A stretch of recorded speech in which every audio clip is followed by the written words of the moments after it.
My name is Larry Brock. I'm an MP for the riding of Brantford-Brant, and I'm with the Conservative Party of Canada.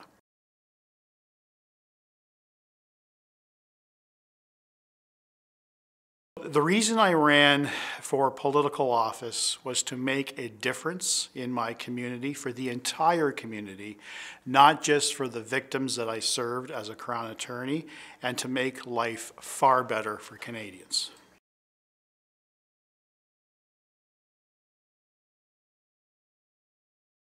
My proudest accomplishment was the first time that I rose in the House of Commons, a sacred ground in my view. I am still in awe of that building every single day that I walk up to the office, but the first opportunity I had to speak on behalf of the residents of my community was my proudest moment.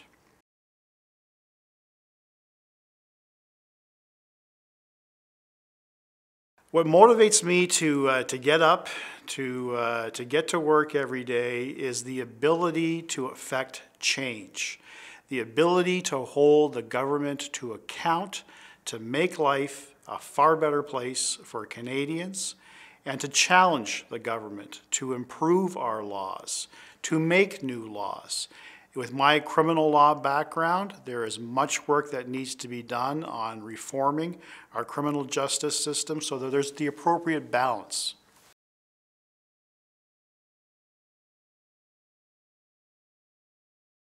The one thing that I learned, a very important lesson, is that this is not a 9-to-5 job.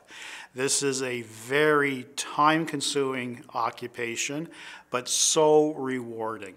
You can make as much of a difference as you want. You can give as much as you want to the party and to your riding.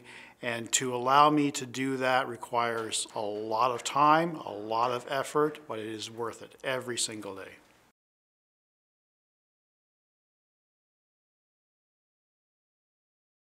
Yes, I was part of the special joint committee of the Emergency Act Declaration that was started last March of 2022. I had to work with members of the Liberal Party, members of the NDP, and members of the Bloc Québécois, all working together to shine a light as to what the circumstances were that justified the use of the Emergencies Act Declaration to remove the blockage that we had here in Ottawa last February.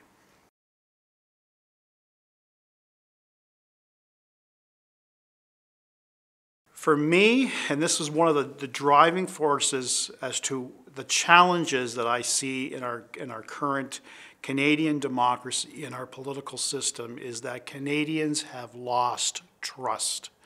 They've lost trust in the ability of MPs to make a difference. They've lost trust in the government to deliver basic government services. They've lost trust in our Canadian judicial system. So I am fighting every day to rebuild that trust, to show Canadians that this is an honorable profession and one that should be admired.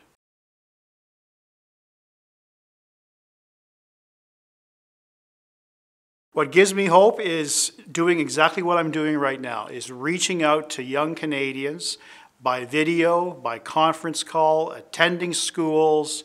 I have a youth council actually in my own riding where I've invited youth from the ages of 14 to 24 to join my office to give me some ideas as to how we can improve our local community, how we can make suggestions to the government to improve the life for all Canadians.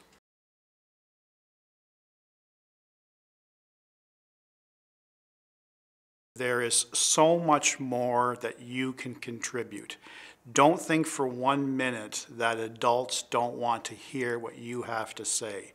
You provide a unique perspective that adults need to hear, so please engage with your local officials, engage with your provincial and your federal officials, and tell us how we can serve you better to make this world a much better place.